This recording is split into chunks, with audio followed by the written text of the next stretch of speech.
bonsoir à tous et à chacun, chacune. Voilà. Eh bien, vous savez, on s'est souvent posé la question, et on se pose encore la question d'ailleurs, de savoir d'où viennent les contes. D'où viennent les contes? Comment sont nées ces histoires sans auteur? Puisque les contes, c'est ça, ce sont des histoires que le temps a polies, comme la rivière polit les galets.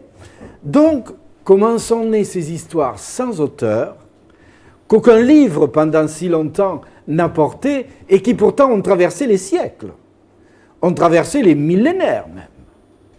Eh bien, c'est une énigme. Voilà. Ceux qui cherchent ne savent pas. Et je crois bien que c'est même plus qu'une énigme. C'est un mystère. Mais enfin, puisque vous êtes là, je suppose que vous n'ignorez pas que les conteurs, à défaut des chercheurs, les conteurs, eux, ont réponse à tout. Et donc, vous ne serez pas étonné d'apprendre qu'il est des contes qui rendent compte de la naissance des contes. Et donc, en prélude à cette soirée, je ne peux faire moins que de vous raconter une de ces histoires qui disent comment les contes sont nés, parce qu'il faut bien que vous sachiez où vous mettez les oreilles, tout de même. Donc, je vais vous raconter une de ces histoires qui disent comment les contes sont nés. C'est une histoire qui nous vient de Bretagne, mais enfin, elle pourrait bien nous venir de n'importe où ailleurs, vous savez, l'universalité des contes. Et je crois qu'elle vous rappellera quelque chose, ou en tout cas, quelqu'un. Elle dit ceci, cette histoire. Elle dit qu'il était pour la première fois, dans la grande forêt des premiers temps, un bûcheron qui vivait avec sa femme. Il vivait dans une petite cabane plantée au milieu d'une clairière.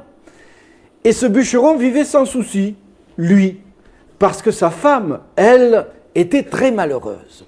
Et elle était très malheureuse parce que son mari, le bûcheron, était une sorte de brute. Vous voyez, c'était un homme au cœur aussi broussailleux que sa barbe et sa tignasse. Car cet homme, sachez-le, tous les soirs, en rentrant de la forêt, il jetait son fagot contre le mur de sa cabane, il prenait dans son fagot son bâton le plus noueux, et tous les soirs, il battait sa femme. En vertu du principe discutable et qui n'a pas cours ici, j'en suis sûr, bats ta femme tous les soirs si tu ne sais pas pourquoi. Vous savez, voilà, tous les soirs, il rossait sa femme, et cette femme était bien malheureuse, bien sûr. Malheureuse, mais résignée. Vous voyez, elle geignait, elle gémissait, elle se plaignait, elle pleurait, mais elle ne se révoltait jamais. Et elle resta ainsi, sans jamais se révolter, jusqu'au jour où elle sentit un enfant bouger dans son ventre. Et ce jour-là, elle se dit, je ne peux plus me permettre d'être battue, car si je suis encore battue, je risque de perdre cet enfant que je porte dans le ventre. Alors, comment faire pour n'être pas battue? Et elle réfléchit à cette question. Elle réfléchit tout au long du jour.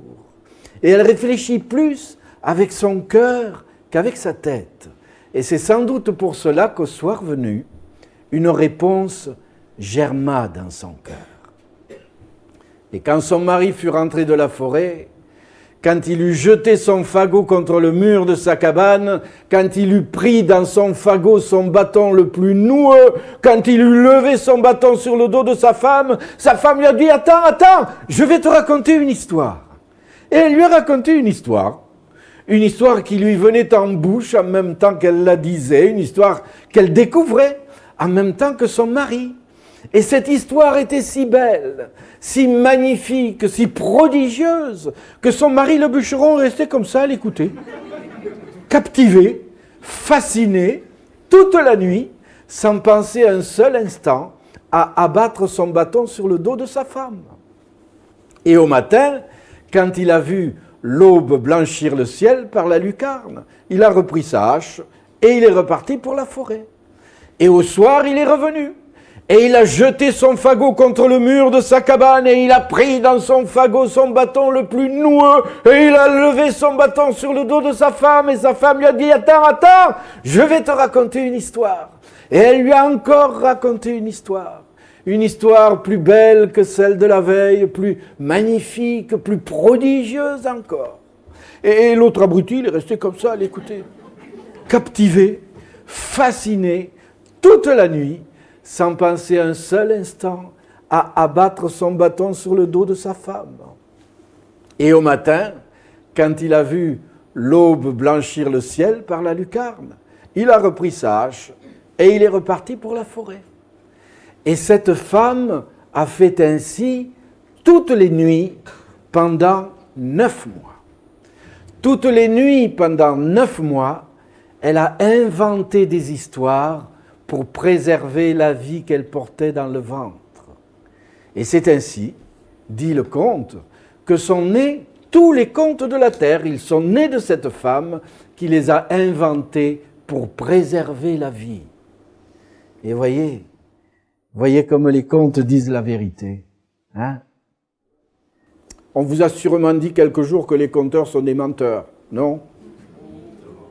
Si, on le dit. Enfin, je suppose qu'ils peuvent mentir comme tout le monde, mais les contes, eux, disent toujours la vérité. Car enfin, que dit celui-là? Il dit que les contes sont au monde pour nourrir la vie, pour embellir la vie, pour préserver la vie. Eh bien, c'est la vérité. Voilà. Eh bien, maintenant que vous savez comment sont nés les contes, je vais peut-être pouvoir vous en raconter quelques-uns. Ils sont donc tous partis de cette femme et ils ont envahi la terre. Vous savez, les contes sont comme le vent, hein, ils ne connaissent pas de frontières. Et ils ont cette particularité de prendre racine partout où sont des gens.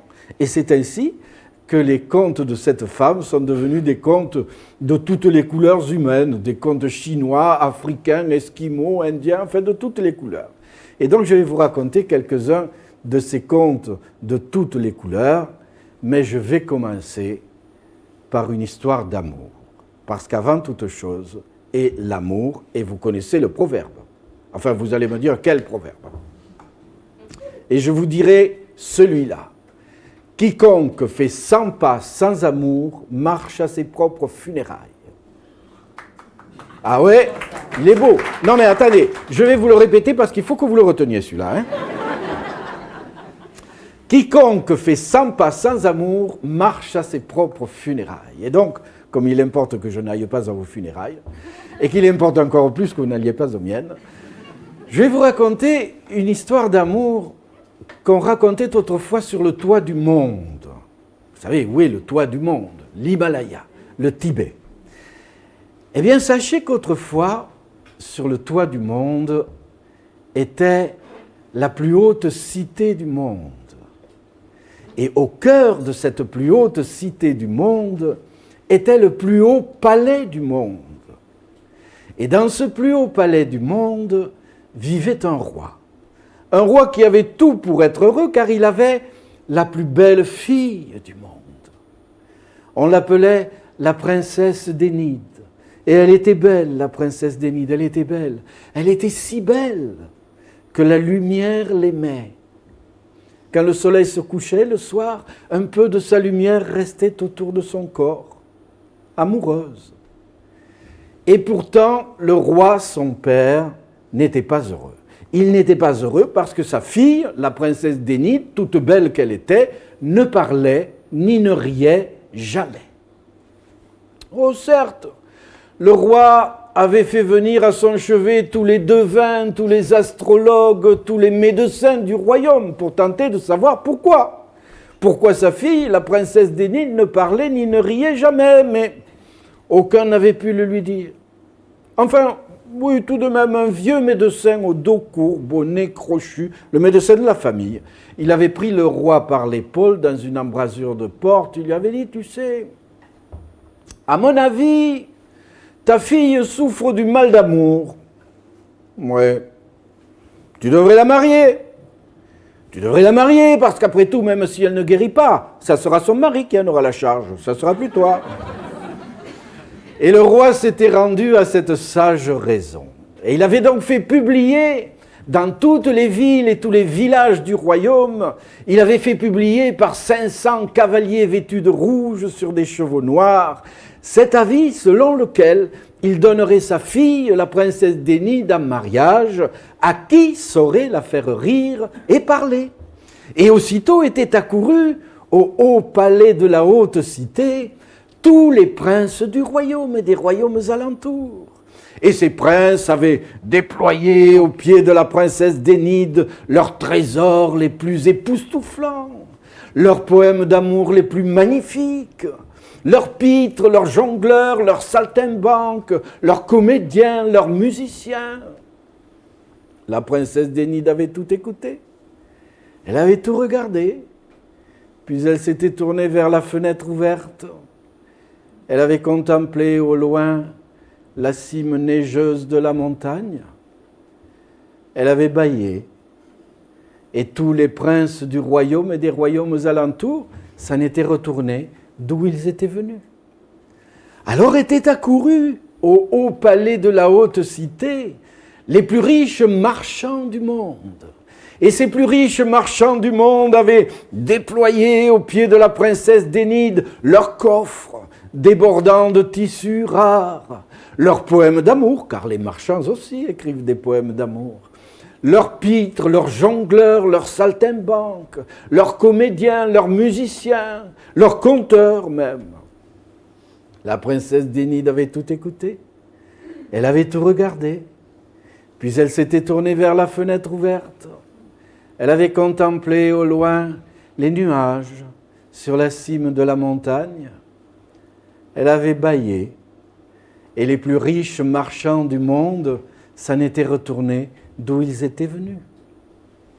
Mais à l'instant où le dernier marchand tournait ses talons d'or et quittait le palais, au loin, dans un village de la vallée, un jeune homme apprenait par hasard la bonne fortune qui était promise à qui saurait faire rire et parler la princesse d'Énide. Alors il se dit, pourquoi pas moi?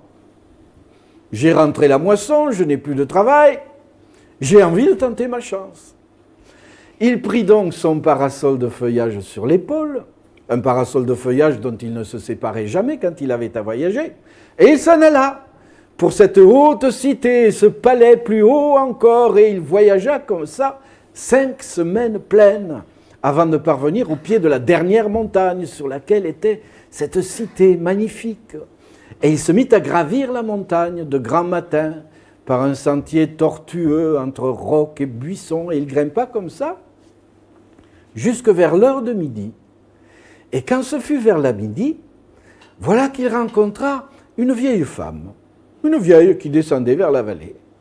Et cette vieille lui dit, « Où vas-tu, jeune homme, comme ça ?» Et le jeune homme, en parasol de feuillage sur l'épaule, lui dit, « Oh, je vais au haut palais de la haute cité, je vais tenter de faire rire et parler la princesse d'Énide, mais je n'ai guère d'espoir. J'y vais pour le voyage, car à mon avis, la princesse d'Énide doit être tout simplement muette. » « Muette, lui dit la vieille femme. Mais pas du tout. Elle n'est pas muette, la princesse d'Énide. Et je peux te le dire parce que je la connais bien. Et je peux te dire que non seulement elle n'est pas muette, mais elle est infiniment subtile et sensible et intelligente. Et je sais, moi, dit la vieille, je sais, moi, pourquoi elle ne parle ni ne rit jamais. Je le sais. Est-ce que tu veux le savoir, dit-elle au jeune homme. Ben oui, dit le jeune homme, dis-moi pourquoi la princesse d'Énide ne parle ni ne rit jamais. Alors écoute bien, dit la vieille. Écoute bien, car ce que j'ai à te dire est grave et profond.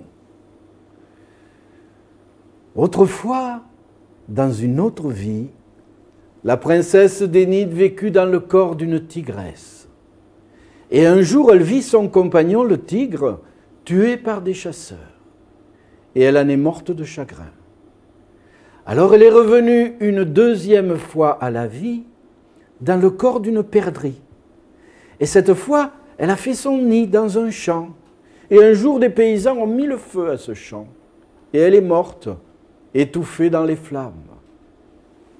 Alors elle est revenue une troisième fois à la vie dans le corps d'une alouette. Et cette fois, elle a fait son nid entre 2 pierres d'une digue au bord d'une rivière. Et un jour, des enfants qui passaient par là, des enfants turbulents comme sont tous les enfants, l'ont attrapée et se la repassant de point en point comme ça. Ils l'ont étouffée, et elle est morte ainsi. Alors elle est revenue une 4e fois à la vie dans le corps de la princesse d'Énide, où elle est aujourd'hui. Et si elle ne parle ni ne rit, dit la vieille, c'est qu'elle se souvient de la cruauté des hommes. Elle ne veut rien avoir à faire avec eux. Ainsi parle la vieille. Et puis elle brandit son bâton comme ça, en signe de revoir, et elle reprend son chemin vers la vallée. Et le jeune homme au parasol de feuillage sur l'épaule reste là, tout pensif, si pensif qu'il ne voit même pas la vieille s'éloigner, il reste là, perdu dans des images de songe, d'un songe lointain, plus lointain que sa vie même. Un tigre tué par des chasseurs, une perdrix volant éperdument vers un feu de champ, une alouette prisonnière de poings d'enfants, il reste là, perdu dans ces images lointaines, il reste là longtemps, si longtemps que quand il revient à la réalité des choses, la vieille n'est plus qu'un point minuscule qui se perd au loin, entre rocs et buissons.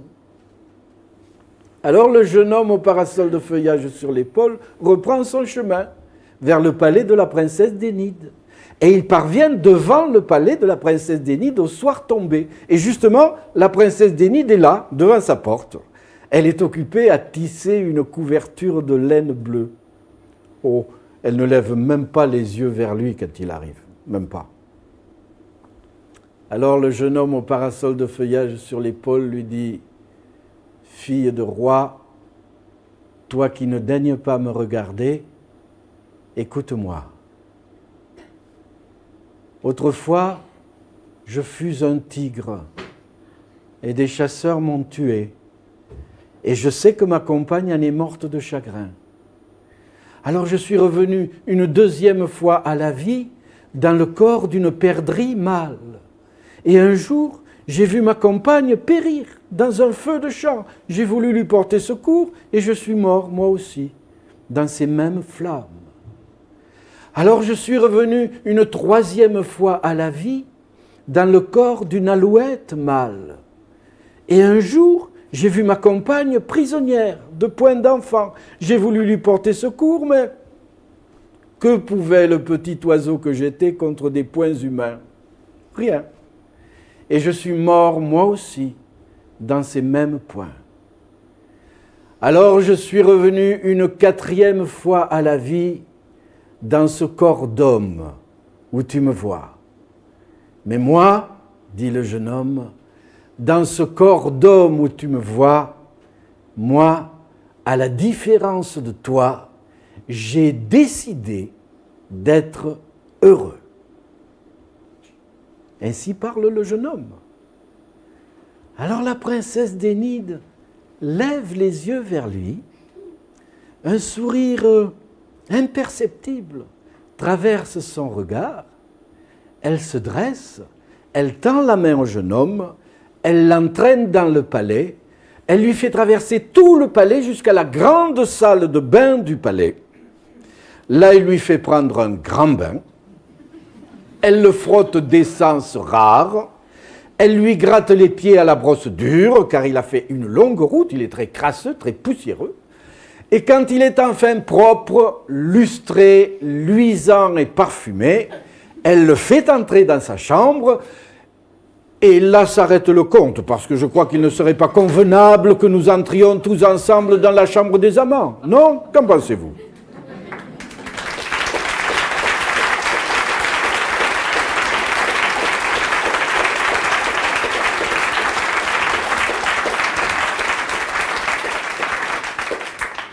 Je voudrais vous raconter maintenant une histoire qui nous vient de Chine et qui a été recueillie par un homme dont il faut que je vous dise le nom parce que je crois qu'on ne cite pas assez le nom de ces grands collecteurs de contes, grâce à qui nous pouvons encore raconter de vieilles histoires aujourd'hui. Celui-là s'appelait Pu Songling Et, à vrai dire, il fut le plus fameux écrivain de contes de la Chine ancienne, vous savez, l'égal de Perrault et des frères Grimm, quoi. Et il est vrai que j'ai pour lui une tendresse particulière parce qu'il existe une légende à son propos. Une légende qui dit que tous les matins, il sortait de chez lui avec sa pipe, son tabac et son thé. Il s'asseyait au bord du chemin et à tous les gens, tous les passants qui acceptaient de lui raconter une histoire, il offrait de son tabac et de son thé. Et on dit que c'est ainsi qu'il a recueilli toutes les histoires qu'il a recueillies. Ce qu'il disait aussi de son travail d'écrivain de contes m'a toujours touché, ému. Il disait « Avec ma pauvre lumière de verre luisant d'automne, je m'affronte au farfadet du grand âge. La minuit me trouve près de ma lampe qui faiblit, tandis que souffle au dehors le vent mélancolique. Penché sur ma table austère, j'assemble pièce à pièce mes fables.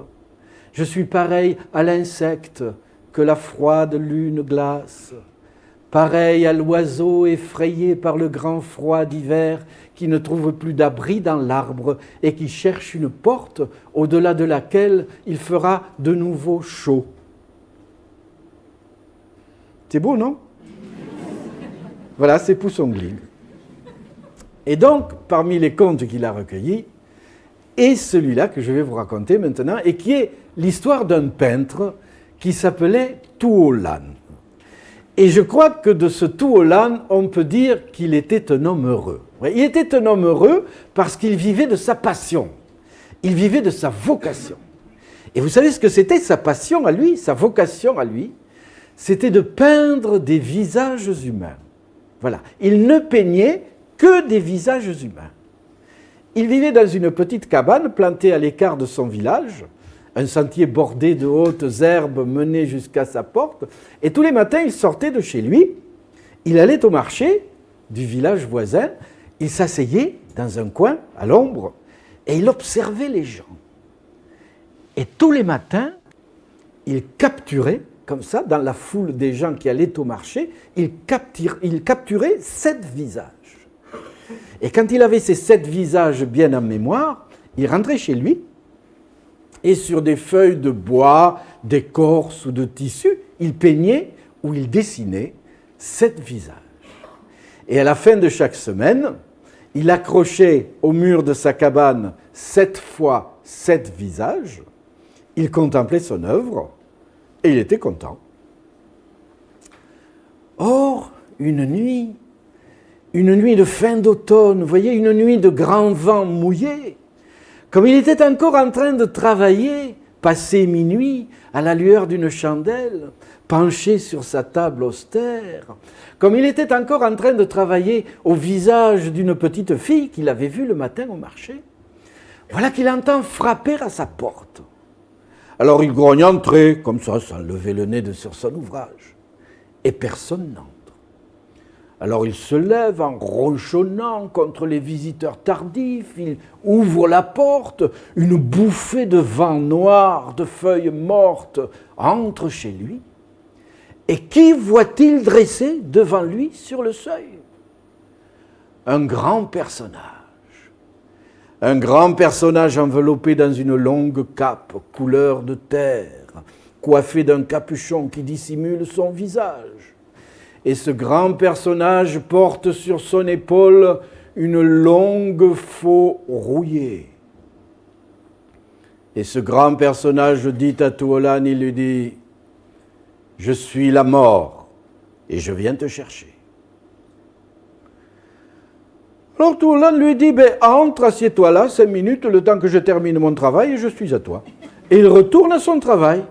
Et la mort entre, un peu interloquée tout de même d'être reçue si cavalièrement, elle n'a pas l'habitude, mais enfin, elle pose le bout de ses fesses squelettiques sur la chaise qui vient de lui être désignée, et elle attend. Elle attend, puis elle se dit, mais enfin, mais je suis la mort, moi. Et quand je viens chercher un mortel, il me suit.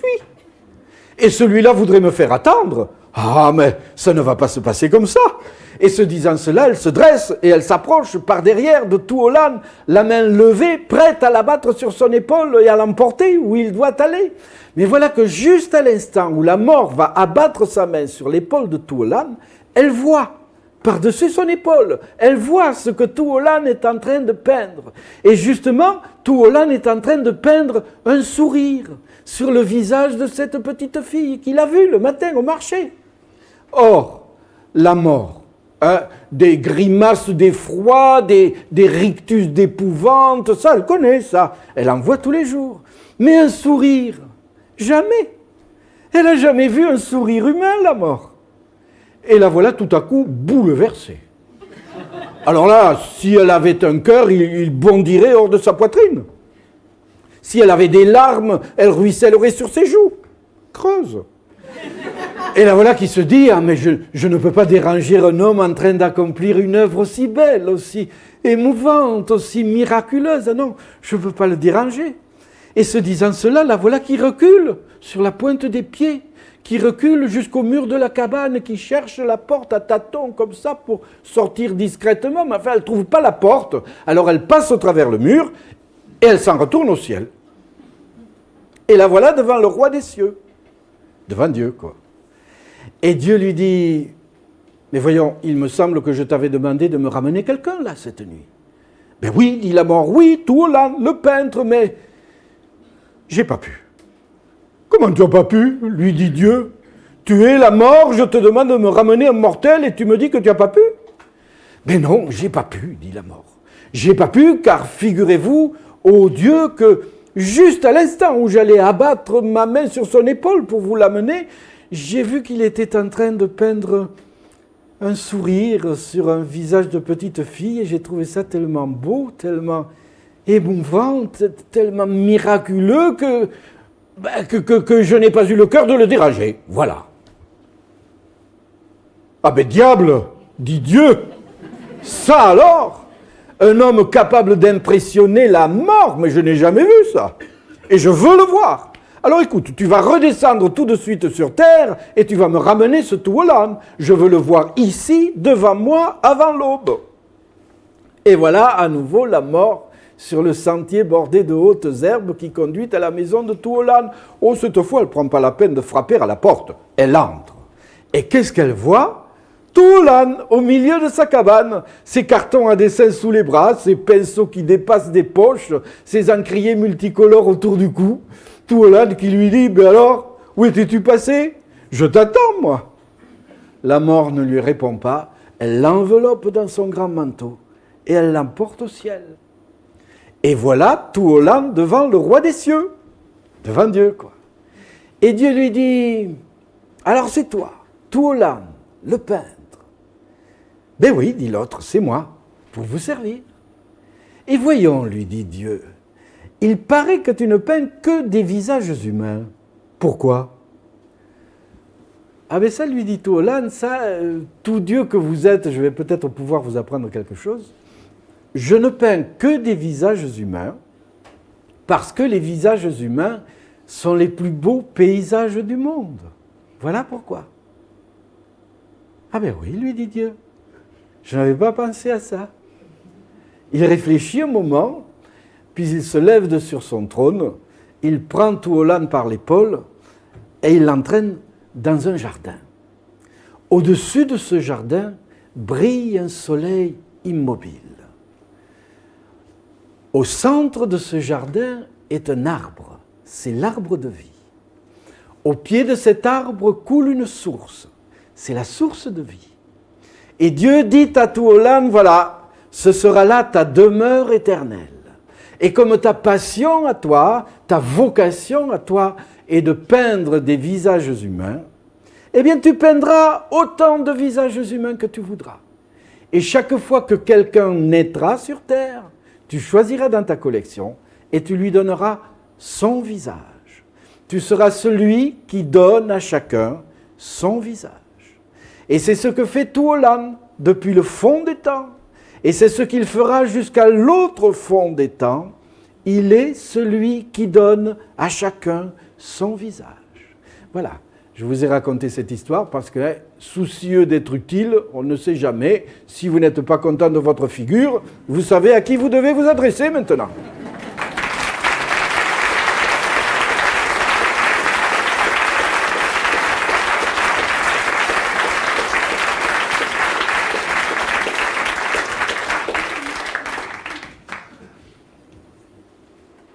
Driss, lui, était pêcheur. Et on peut dire de lui qu'il était un homme content, toujours riant, toujours plaisantant, toujours chantant. Et donc ce jour-là, le jour où commence son histoire, Driss le pêcheur marche sur la longue plage africaine, son filet sur l'épaule. Il va vers sa barque, qui est encore lointaine, couchée sur le sable. Et cheminant ainsi le long des vagues, comme à son habitude, il chante. Et chantant et cheminant, voilà qu'il rencontre un crâne humain qui est là, posé dans un paquet d'algues, un crâne que la mer a dû amener jusque-là. Alors il s'arrête devant ce crâne, il se penche vers ce crâne, et comme ça, par manière de plaisanterie, il lui dit « Eh crâne, qui t'a conduit ici ?» Alors le crâne ouvre ses mâchoires blanchies et répond « La parole ». Driss fait un bond en arrière, il se dit, un crâne qui parle, c'est pas possible. C'est le vent qui a dû me tromper en soufflant dans les cavités de ses os. Mais enfin, vous savez comment sont les hommes. Il veut être sûr. Alors à nouveau, il se penche vers le crâne, et à nouveau, il demande, un peu tremblant tout de même, « Eh crâne, j'ai mal entendu, là, qui t'a conduit ici ?» Et le crâne, à nouveau, ouvre ses mâchoires blanchies, et à nouveau répond, mais cette fois avec un rien d'impatience, « La parole, tu es sourd ?» Driss tourne les talons et les bras au ciel, il s'en retourne vers son village. Il traverse son village, il arrive devant le palais du roi de son village. Il entre dans le palais du roi de son village, il s'affale aux pieds du roi de son village, qui justement est en train de déjeuner d'un porcelet rôti. Il lui dit, « Roi, sur la plage là-bas, il y a un crâne qui parle. » Alors le roi essuie ses doigts graisseux à son poitrail velu, n'est-ce pas ? Il faut bien faire un peu de littérature, hein ? Et lui dit, un crâne qui parle sur la plage, mais c'est pas possible ça, tu as bu, toi. Non, dit Driss, non, juste un bol de lait de chèvre depuis ce matin, rien d'autre.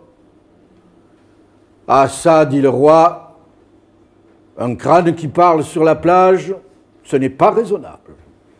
Or, moi, je suis ici le gardien de la raison. Et donc, en tant que gardien de la raison, je ne dois pas te croire. Et donc, puisque je ne dois pas te croire, je ne te crois pas. Voilà.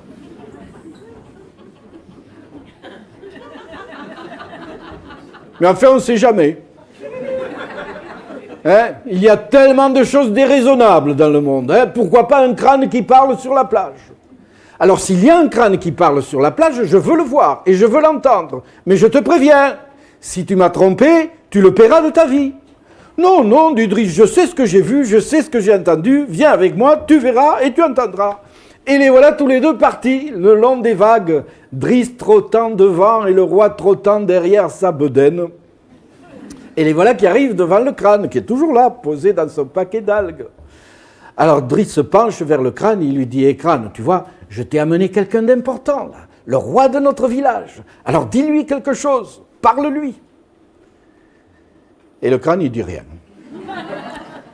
Alors Driss, un peu inquiet, s'agenouille devant le crâne, il caresse son front rocheux, il lui dit, eh oh crâne, c'est le roi de notre village que je t'ai amené là. Alors dis-lui, à haute et intelligible voix, comme tu m'as dit à moi, qui t'a conduit ici ?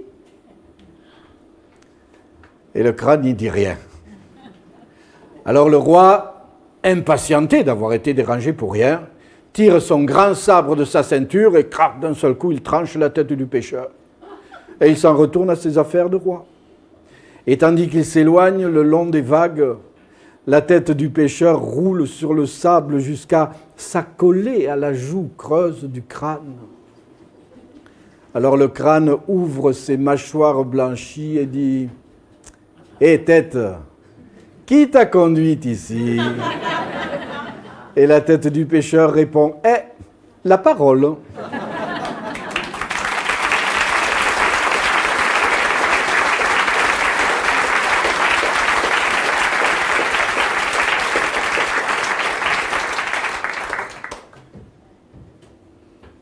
Je voudrais vous raconter maintenant l'histoire d'un ami proche. Il s'appelait Yunus Emre. Il a vécu au XIIIe siècle, au Turkestan. Et je crois que Yunus Emre fut un des plus grands poètes du monde, parce qu'il a connu la plus grande gloire des poètes. Et vous savez ce que c'est que la plus grande gloire des poètes? C'est de devenir anonyme. C'est de faire que ces chants deviennent les chants de tous. C'est de faire que ces poèmes deviennent des proverbes, les paroles de tous. C'est ce qui est arrivé à Yunus Emre. Yunus était poète et c'était aussi un chercheur de vérité. Pourquoi je dis aussi d'ailleurs, les poètes sont des chercheurs de vérité. Mais qu'est-ce qu'un chercheur de vérité? Eh bien, c'est un homme habité par une soif inapaisable, une soif qui le jette sur les chemins du monde à la recherche d'une source dont il ne sait rien, dont il ne sait même pas si elle est quelque part en ce monde. Yunus était un chercheur de vérité. Et donc, dès son jeune âge, il est parti de sa maison et il a couru les chemins et il a vécu des années durant, il a vécu la vie des derviches errants jusqu'à ce que les hasards du vent le conduisent jusqu'à une colline du désert d'Anatolie où était le monastère de Taptouk. Taptouk, qu'on appelait Taptouk l'aveugle, car aveugle il était. Et de ce Taptouk, il faudrait aussi que je vous raconte l'histoire, mais c'est une autre histoire. Sachez seulement que Taptouk l'aveugle avait été lui aussi, dans son jeune âge, un chercheur de vérité. Mais son chemin à lui n'avait pas été celui des errants pacifiques, non, son chemin à lui avait été celui des guerriers. Dès son jeune âge, il s'était enrôlé dans les troupes qui résistaient à l'envahisseur mongol. Il s'était rasé le crâne et les sourcils pour avoir l'air plus terrible. Il avait 100 fois tué, il avait 100 fois failli être tué, 100 fois il avait poursuivi les fuyards en lambeaux, le sabre entre les dents, 100 fois. Il s'était fait poursuivre par des guerriers ennemis. Jusqu'à ce qu'un jour, un coup de sabre le laisse pour mort sur un champ de bataille. Mais il n'était pas mort. Une femme passant par là, après la bataille, l'avait vu, qui remuait. Elle l'avait traîné jusque chez lui, elle l'avait soigné. Et le soignant, elle s'était prise d'amour pour lui. Et sans doute pour cela, parce qu'elle s'était prise d'amour pour lui, elle l'a guéri. Pas tout à fait. Elle n'avait pas pu guérir le coup de sabre qui avait tranché ses yeux. Taptouk était devenu aveugle. Mais dès qu'il avait pu reprendre sa route, il s'était levé et il avait voulu partir. Et cette femme qu'il aimait était alors devenue son guide et son épouse. Et tous deux, un jour, étaient parvenus sur cette montagne, sur cette colline du désert d'Anatolie. Et là, sur cette colline, Taptouk l'aveugle, soudain, avait découvert la vérité qu'il cherchait depuis si longtemps. Et là où on trouve la vérité, on reste. Taptouk était resté là. Il s'était bâti une hutte. Et d'autres chercheurs de vérité dans le monde, attirés, mais c'est là le secret du vent, attirés sans doute, aimantés sans doute par ce maître qui avait découvert la vérité, étaient venus à lui. Et ils avaient bâti leur hutte autour de la sienne. Et le monastère de Taptouk l'aveugle, quand Yunus Emre y parvint, c'était cela, c'était une dizaine de huttes sur une colline entouré d'une palissade. Dès que Younous eut vu Taptouk, il sut que cet homme lui apprendrait la vérité. Et il la lui demanda. Alors Taptouk l'aveugle palpa son visage, ses yeux, ses joues, sa bouche, et il lui dit, oui, je t'apprendrai cette vérité que tu es venu chercher. Mais pour l'instant, ton travail à toi, au monastère, sera de balayer la cour 3 fois par jour. Et Younous s'est mis à balayer la cour. Et il a balayé la cour 2 ans, 3 ans, 5 ans. Et au bout de 5 ans, Taptouk ne lui avait toujours pas adressé la parole. L'épouse même de Taptouk ne lui parlait jamais. Les disciples même de Taptouk ne lui parlaient pas davantage. Et Younous se dit, mais pourquoi ? Pourquoi me laisse-t-on seul là ?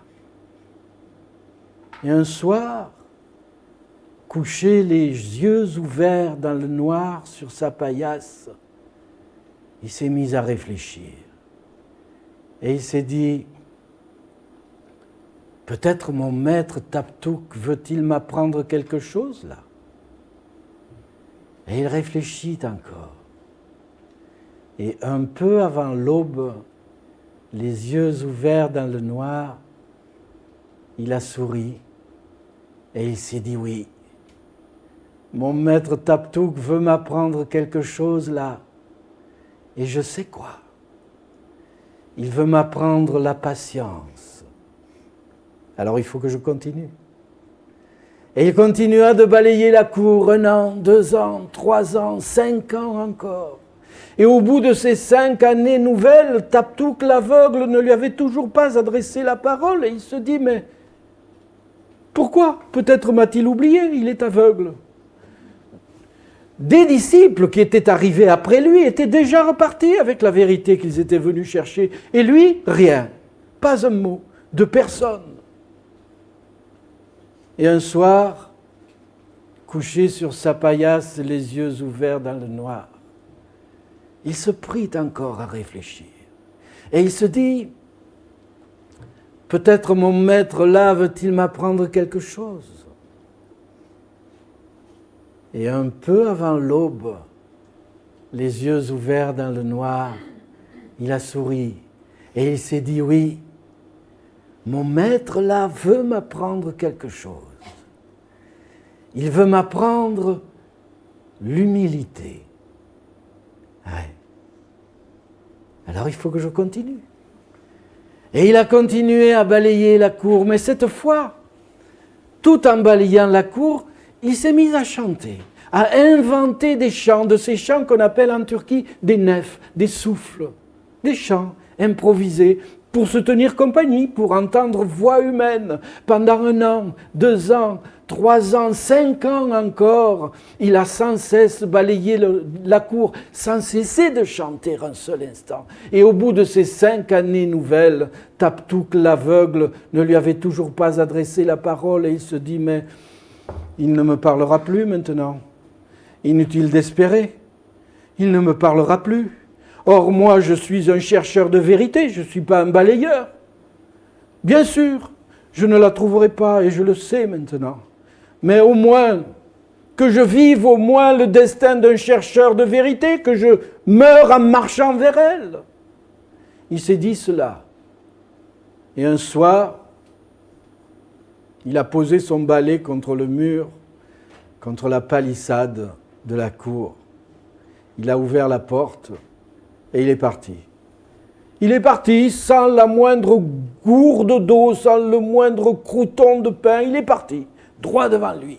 Et toute la nuit, il a marché. Tout le jour suivant, il a marché. Il a marché droit devant lui jusqu'à perdre ses forces.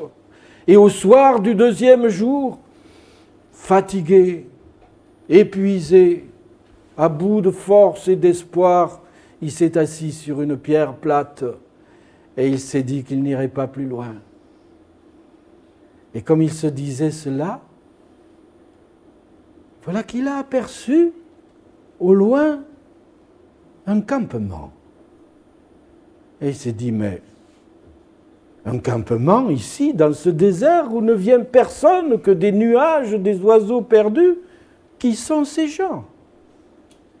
Il s'est dressé, il s'est approché d'eux, et s'approchant d'eux, il a vu que ces gens mangeaient, buvaient, festoyaient sur un tapis devant leur porte. Et il a vu que ces gens lui faisaient signe d'approcher. Il s'est approché. Ces gens l'ont invité à partager leur repas, des rôtis, des galettes, des boissons multicolores dans des flacons de verre, tout ce qu'il fallait pour réjouir un ventre. Et Younous, mort de faim, s'est assis. Il a mangé, il a bu.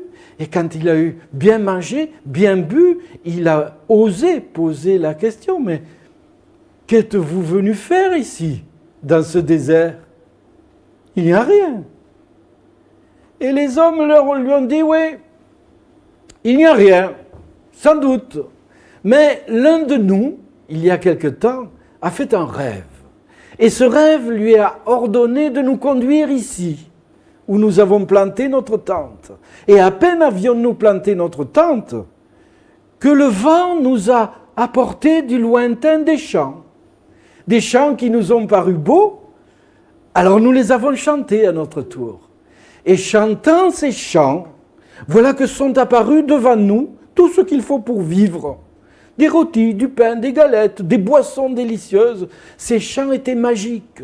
Et chaque soir, ils nous viennent. Et chaque soir, nous les chantons. Et chaque soir, nous avons de quoi vivre. Pourquoi irions-nous ailleurs? Et Younous s'émerveilla. Et il dit à ces hommes, mais vous pourriez me chanter ces chants à moi? Peut-être me nourrirait-il aussi. Et les hommes lui dirent, bien sûr, si tu veux, on va te les chanter. Et les hommes lui chantèrent les chants que le vent apportait tous les soirs du lointain. Et Younous reconnut ces chants à lui, qu'il chantait en balayant la cour. C'était ces chants qui nourrissaient ces hommes. Et il s'émerveilla.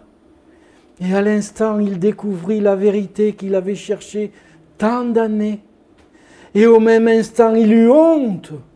Il se dit, mais mon maître Taptouk, qui m'a tant donné, sans jamais me dire un seul mot, mon Dieu, je l'ai quitté sans même lui dire au revoir, quel ingrat je suis. Il n'a pas attendu le jour prochain, non. Toute la nuit, il a couru vers le monastère, il est revenu au monastère. Toute la nuit, il a couru. Au petit jour, il est arrivé. À la porte du monastère, il a frappé. Il a frappé. Alors, au-dessus de la palissade est apparu le visage de l'épouse de Taptouk. Et Younous lui a dit, mais ouvre-moi, s'il te plaît, j'ai compris, j'ai tout compris, ouvre-moi, que je balaie la cour. Et l'épouse de Taptouk lui a dit, tu sais, je ne sais pas si je peux t'ouvrir. Taptouk a été très malheureux de ton départ. Il m'a dit, mon Dieu, cet enfant que j'ai tant chéri, à qui j'ai tant donné de moi, pourquoi est-il parti sans me dire un seul mot? Alors, dit l'épouse, je ne sais pas s'il t'acceptera encore parmi nous. Je vais t'ouvrir la porte. Tu vas te coucher là, dans la poussière de la cour. Et tout à l'heure, quand le soleil sera levé, Taptouk fera sa promenade à mon bras et il butera du pied contre ton corps. Alors s'il dit « Qui est cet homme ?» tu sauras que tu ne peux plus rester avec nous et tu devras partir pour toujours. Et s'il dit « Est-ce là notre bon Younous ?» tu sauras que tu peux rester. Tu prendras ton balai et tu balayeras la cour. Et Younous a fait ainsi. Et quand le jour fut levé, Taptouk l'aveugle a fait sa promenade du matin au bras de son épouse. Et il a buté du pied contre le corps de Younous. Alors il a levé ses yeux vides vers le ciel et il a dit, « Est-ce là notre bon Younous ?» Younous s'est relevé, il a pris son balai et il a balayé la cour.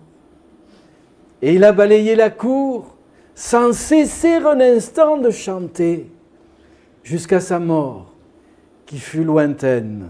Et à sa mort, tous ces chants sont partis de lui et ils ont envahi son pays et ils sont devenus les chants de tous, les paroles de tous. Et c'est ainsi que Younous est bien aimé en Anatolie. Il est tant aimé que 9 villages en Anatolie se disputent le privilège d'avoir sur leur territoire la seule vraie tombe de Younous Emre.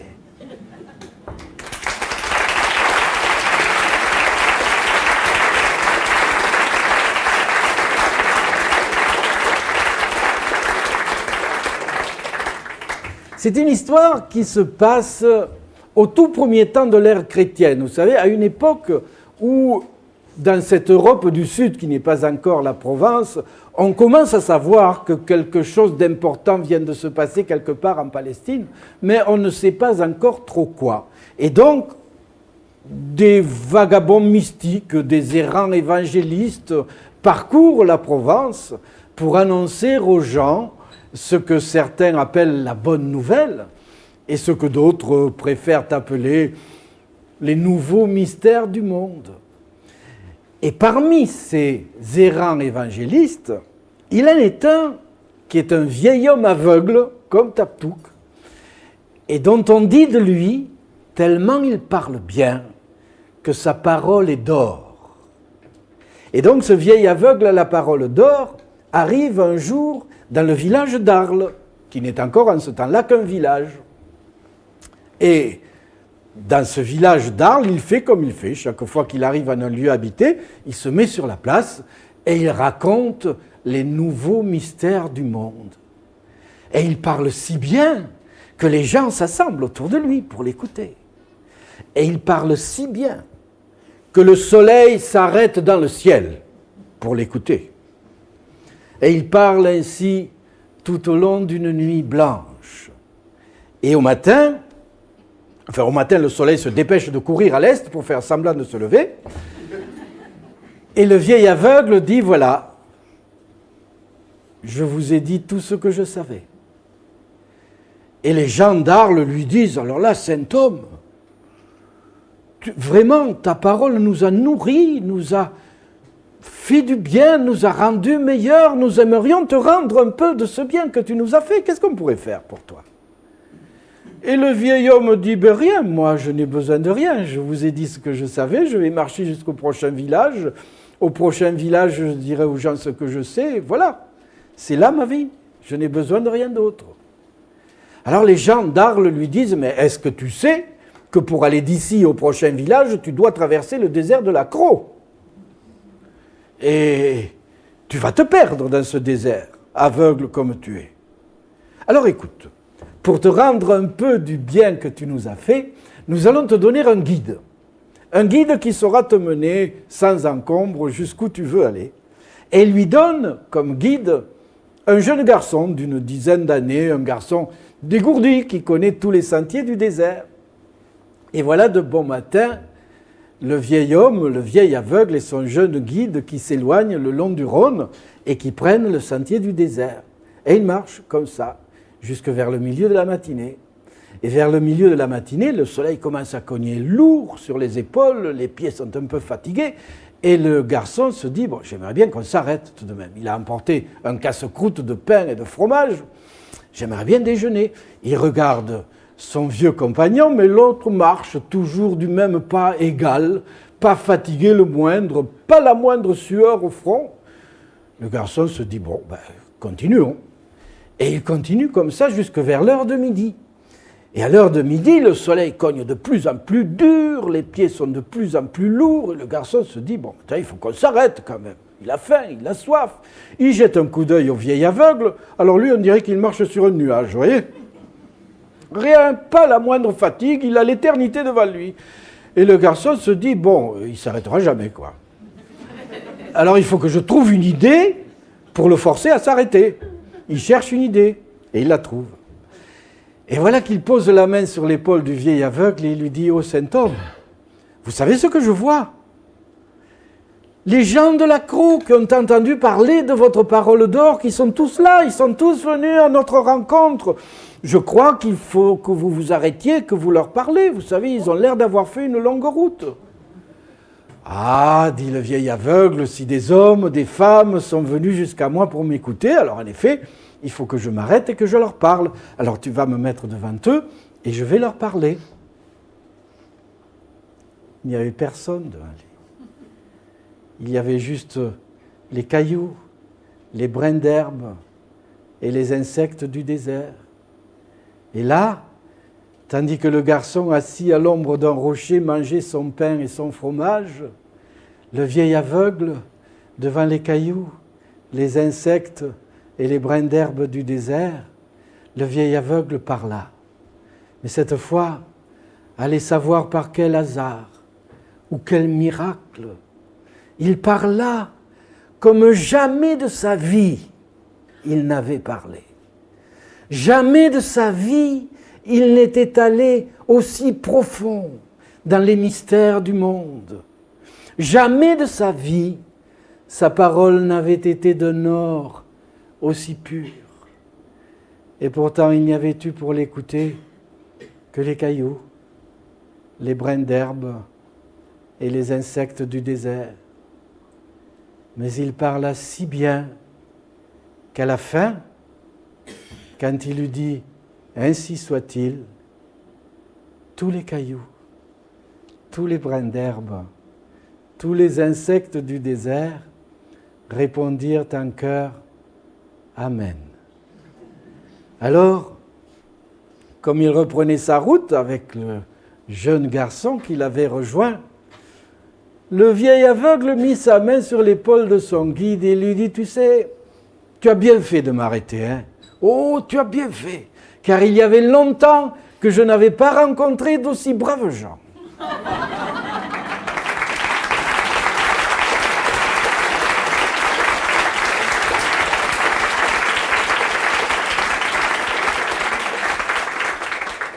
Eh bien, je vais vous raconter pour finir une histoire, un conte qu'on racontait autrefois dans la région de Sarajevo.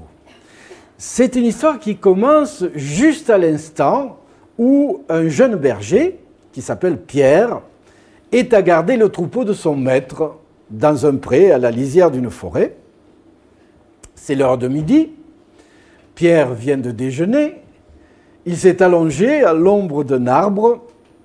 Et le voilà qui hésite entre veille et sommeil. Des mouches viennent l'agacer, qui chassent comme ça d'un revers de main. Et voilà que juste à l'instant où il va basculer du côté du sommeil, voilà qu'il entend, venant du fond de la forêt, voilà qu'il entend un long sifflement. Alors il se dresse, il écoute, il se dit, mais quelle bête siffle ainsi ? Je n'ai jamais entendu un bruit pareil.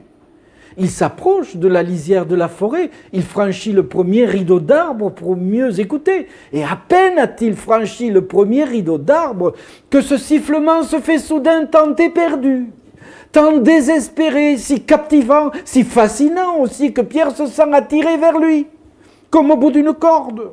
Sa tête lui dit « attends », ses pieds lui disent « avance » et il s'avance. Sans pouvoir résister, il s'avance vers ce sifflement, battant de droite et de gauche les fourrés de son bâton. Il s'avance jusqu'à parvenir au seuil d'une clairière.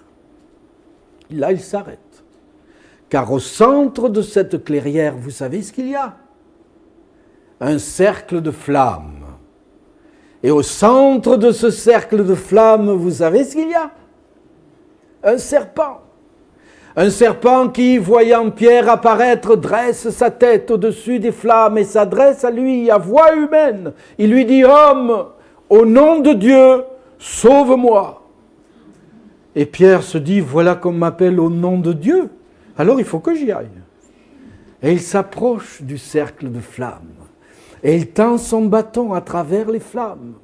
Et voilà le serpent qui s'enroule autour du bâton de Pierre, qui s'enroule autour du bras de Pierre, qui s'enroule autour du cou, de la poitrine de Pierre, et Pierre se sent étouffé. Il dit, Seigneur, voilà qu'on m'a appelé en ton nom, je suis venu et je vais mourir pour cela. Alors le serpent s'adresse encore à lui, à voix humaine, il lui dit, homme, ne crains pas. Ne crains pas, car si je te tiens ainsi, ce n'est pas que je te veuille du mal, non. Je suis le fils du roi des serpents, et tu dois me ramener au palais de mon père. Le palais de ton père, dit Pierre, mais je ne sais pas où il est, moi. Qu'importe, lui dit le fils du roi des serpents, je te guiderai. Et toujours enroulé autour de sa poitrine, il tend sa tête à droite et Pierre va à droite. Il tend sa tête à gauche et Pierre va à gauche. Il tend sa tête de ci, de là et Pierre va de ci, de là. Et il s'enfonce dans la forêt, il s'enfonce profond jusqu'à parvenir à un lieu où les oiseaux ne chantent plus. Et il s'enfonce plus profond encore vers le cœur de la forêt jusqu'à parvenir à un lieu où le soleil ne tombe du ciel que le long des fils d'araignées. Et il s'enfonce et s'enfonce plus profond encore vers le cœur de la forêt, jusqu'à parvenir devant un immense portail. Là, il s'arrête, car c'est un bien étrange portail. En vérité, il est fait, ce portail, de milliers et de milliers de vipères enchevêtrées. Là, il s'arrête. Alors le fils du roi des serpents s'adresse encore à lui à voix humaine. Il lui dit, homme, nous voici parvenus devant le palais du roi, mon père. Mon père, tout à l'heure, en récompense de m'avoir sauvé, t'offrira tous les trésors que tu voudras. Mais si tu veux m'en croire, refuse. Refuse tout ce qu'il te proposera. Demande-lui une seule chose. Demande-lui qu'il te donne le langage obscur. Le langage obscur, dit Pierre. Voilà qui n'est pas très clair, mais si c'est ce qu'il faut demander, je le demanderai. Le fils du roi des serpents pousse un sifflement, le portail de vipère se défait, disparaît dans les fourrés alentours, et Pierre entre dans le palais du roi des serpents. Oh, c'est un bien étrange palais. En vérité, il est haut et profond comme une cathédrale. Ses piliers sont des arbres millénaires, sa voûte est de feuillage, ses murs sont de brume opaque. Et au fond, tout au fond, est un trône de racines. Et sur ce trône de racines est assis le roi des serpents. Et son aspect est si terrifiant que Pierre, s'approchant de lui, ferme les yeux. Et le voilà qui se prosterne aux pieds du roi des serpents. Et voilà qu'il entend au-dessus de sa tête la voix du roi des serpents qui lui dit, homme, tu as sauvé mon fils. Que veux-tu en récompense? Un coffre d'or? Non, dit Pierre. 2 coffres d'or? Non, dit Pierre. 3 coffres d'or? Non, dit Pierre. Tout ce que je veux, c'est le langage obscur. Le langage obscur tonne la voix du roi des serpents au-dessus de sa tête, mais sais-tu bien ce que tu me demandes là, homme? Sais-tu bien que si je te donne le secret du langage obscur, tu ne devras jamais le révéler à personne, sous peine de mourir sur l'heure? Or, c'est bien connu, les hommes ne savent pas garder un secret. Je veux le langage obscur, dit Pierre, rien d'autre. Très bien, lui dit la voix du roi des serpents au-dessus de sa tête, tu veux le langage obscur? Tu l'auras. Approche ton visage. Et Pierre approche son visage aux yeux fermés. Et il sent dans son oreille droite s'enfoncer la langue du roi des serpents. et il sent dans son oreille gauche s'enfoncer la langue du roi des serpents. Et il entend la voix du roi des serpents qui lui dit « Homme, tu as maintenant le langage obscur, va !» Et Pierre se redresse, il tourne les talons, il quitte le palais, et le voilà qui court à travers la forêt, qui court, et qui s'émerveille, car la rumeur du vent dans les feuillages n'est plus la rumeur ordinaire que tout le monde entend, non, c'est un langage, et un langage qu'il comprend, comme il comprend le langage des oiseaux, comme il comprend le bourdonnement des abeilles, le bruit du vent dans les herbes, le cri des renards, le silence des cailloux même est un langage, et Pierre entend ce langage-là aussi. Et le voilà qui court, qui chante, qui danse, qui bavarde avec la nature entière. Et courant, chantant, dansant, bavardant avec la nature entière, voilà qui parvient à la lisière de la forêt. Mais dans le pré, là où il a laissé son troupeau. Mais il est toujours là, son troupeau, à paître l'herbe et l'arbre où il avait commencé sa sieste. Mais il est toujours là aussi. Alors à nouveau, il s'allonge à l'ombre de l'arbre. Et à nouveau, il hésite entre veille et sommeil. Et à nouveau, des mouches viennent l'agacer, qui chassent comme ça d'un revers de main. Et voilà que juste à l'instant où il va basculer du côté du sommeil, voilà qu'il entend sur une branche de l'arbre 2 corbeaux croasser. Enfin, pour vous et moi, pour le commun des mortels, ces corbeaux croassent.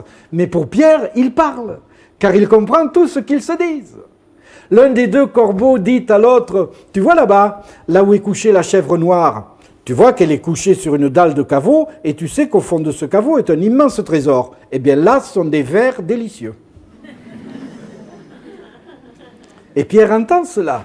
Et il se dit, mais voyons, là où est couchée la chèvre noire est une dalle de caveau, et au fond de ce caveau est un immense trésor. Mais ça m'intéresse, ça. Il se dresse, il court chercher son maître, il lui dit, maître, prends un chariot, une pioche, viens avec moi, j'ai quelque chose à te montrer.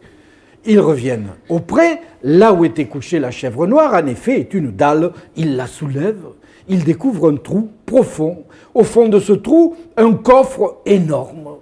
Il remonte ce coffre sur l'herbe du pré, il l'ouvre, débordant de pièces d'or, de diamants, de bijoux, de joyaux de toutes sortes. Il reste là, à s'émerveiller, un moment. Puis, le maître de Pierre, qui est un bon maître, ça arrive. Il lui dit, écoute, je suis riche, j'ai besoin de rien, tu es pauvre, tu as besoin de tout. Et puis après tout, c'est toi qui l'as trouvé, ce trésor. Alors prends-le, il est à toi. Achète une ferme, des champs, des vignes, des troupeaux de bœufs, de moutons, de chevaux. Engage des bergers, des palefreniers, des bouviers, des servantes. Prends femme enfin. Tiens, épouse ma fille et vis heureux. Et Pierre fait ainsi. Il achète une ferme, des champs, des vignes, des troupeaux de bœufs, de moutons, de chevaux. Il engage des bergers, des palefreniers, des bouviers, des servantes. Il épouse la fille de son maître et il vit heureux. Et il vit heureux comme ça jusqu'à la Noël prochaine. Et quand vient le temps de Noël, Pierre pense à ses bergers à lui qui sont dans la montagne. Et il se souvient du temps, pas si lointain, où il était lui-même berger. Et il se souvient de sa tristesse, de sa mélancolie quand venait le temps de Noël et qu'il devait rester dans la montagne à garder les bêtes pendant que ses amis, ses parents réveillonnaient dans les villages. Et il se dit que lui, il n'aimerait pas que ses bergers à lui soient tristes et chagrins comme il avait pu l'être lui-même. Alors il dit à sa femme, fais sceller ta jument, je vais faire sceller mon cheval, et nous allons aller porter quelques cadeaux, quelques victuailles, quelques bonnes bouteilles à nos bergers de la montagne. Il faut qu'eux aussi réveillonnent, comme tout bon chrétien. Et ils font ainsi. L'une sur sa jument, l'autre sur son cheval. Ils montent dans la montagne. Et Pierre dit à ses bergers, voilà, ce soir, mangez, buvez, festoyez, c'est moi qui garderai les troupeaux. Et il garde les troupeaux tout au long de la nuit de Noël. Et au matin, il redescend vers la vallée avec sa femme. Et comme ils sont à chevaucher, sur la lande grise, voilà que la jument que monte la femme de Pierre reste à traîner un peu derrière. Et voilà qu'il entend son cheval dire à la jument « Allons, presse-toi un peu, sinon nous ne serons jamais rendus avant la nuit. » Et il entend la jument répondre au cheval « Eh, mais tu as beau jeu de parler comme tu le fais, toi. Toi, tu ne portes qu'une seule charge. Moi, j'en porte 3. » « Comment 3 ?» dit le cheval. « Ben oui, dit la jument, 3 charges. Le poulain que j'ai dans le ventre, la femme que j'ai sur le dos, et l'enfant qui est dans le ventre de cette femme. » Et Pierre entend cela. Et le voilà qui part d'un grand éclat de rire. De l'éclat de rire d'un homme qui apprend qu'il va bientôt être père. Et l'entendant rire ainsi aux éclats, sa femme pousse sa jument jusqu'au bord du cheval de son mari et lui dit « Pourquoi tu ris ?» « Ah ben ça, dit Pierre, ça je ne peux pas te dire pourquoi j'ai ri. » « Comment tu ne peux pas me dire pourquoi tu as ri? Je viens de t'entendre rire aux éclats là et tu ne peux pas me dire pourquoi? » Eh bien non, je ne peux pas te dire pourquoi. Voilà. Alors là, je ne sais pas si vous savez comment sont les femmes. Enfin, pas ici, bien sûr, non, pas ici. En général. Hein?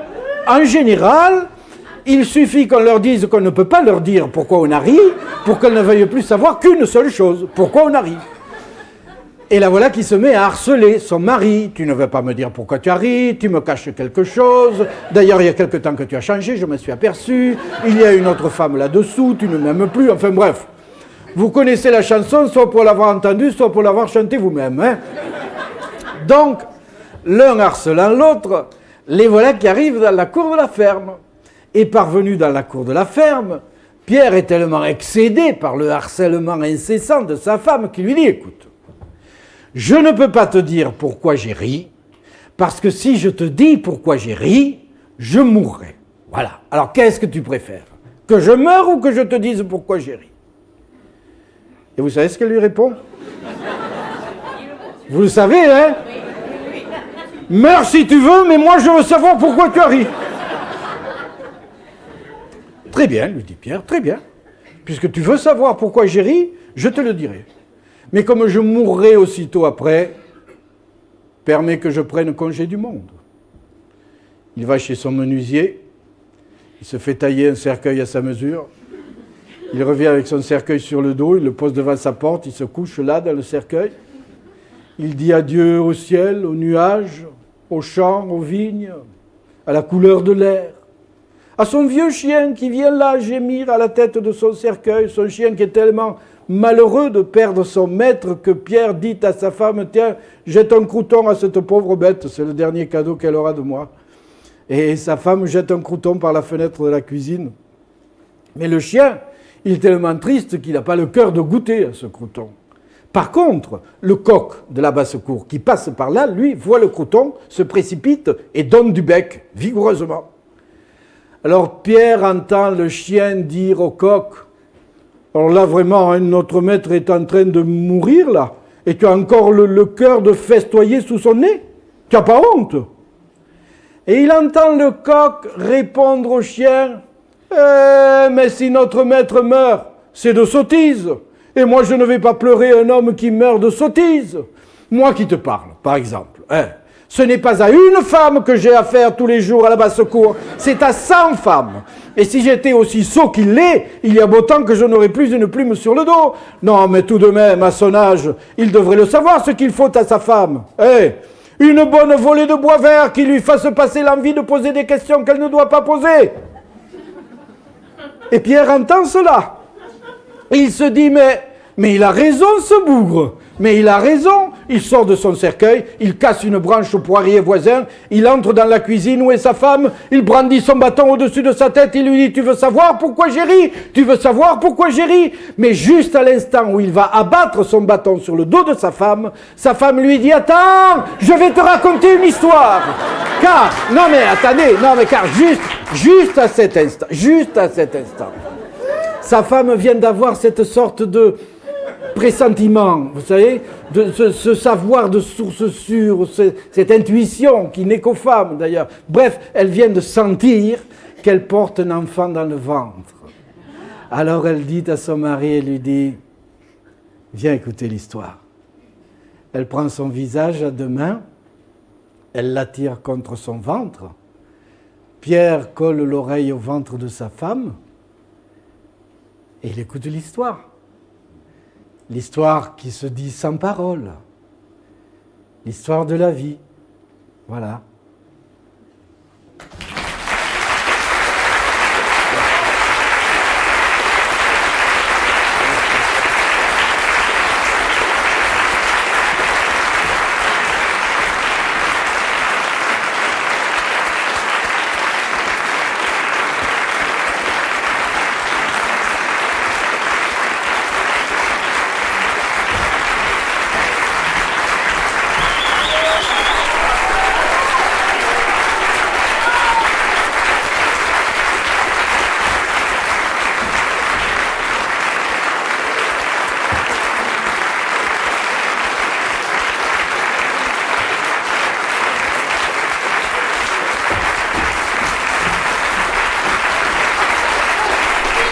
Merci.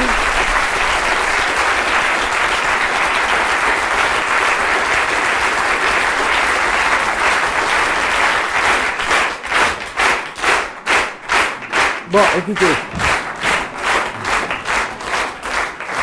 vous êtes trop gentil. Pour finir vraiment, je vais vous raconter une toute petite histoire qui est aussi probablement la plus grande et la plus belle histoire d'amour que je connaisse. C'est l'histoire d'un homme droit, d'un amant véritable. Cet homme droit, cet amant véritable, après avoir médité une pleine année dans une grotte du désert, s'en vint frapper à la porte de sa bien-aimée. Et derrière la porte close, il entendit la voix de sa bien-aimée qui disait « Qui est là ?» Et l'homme droit sur le seuil répondit « C'est moi ». Et derrière la porte close, il entendit la voix de sa bien-aimée qui disait « Il n'y a pas de place pour toi et moi dans la même maison. » Alors cet homme droit, cet amant véritable, s'en retourna méditer une année encore dans une grotte du désert. Et après avoir médité une année encore dans une grotte du désert, il s'en revint frapper à la porte de sa bien-aimée. Et derrière la porte close, il entendit la voix de sa bien-aimée qui disait « Qui est là ?» Mais cette fois, l'homme droit sur le seuil répondit « C'est toi-même. » Et la porte s'ouvrit.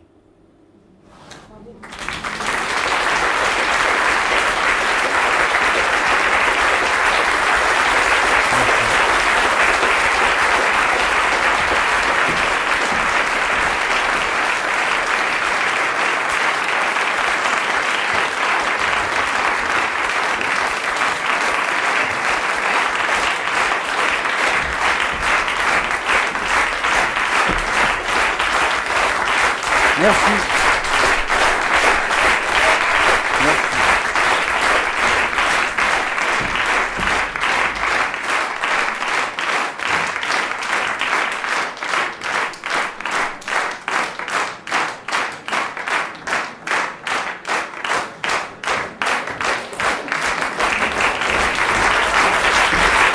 Merci encore.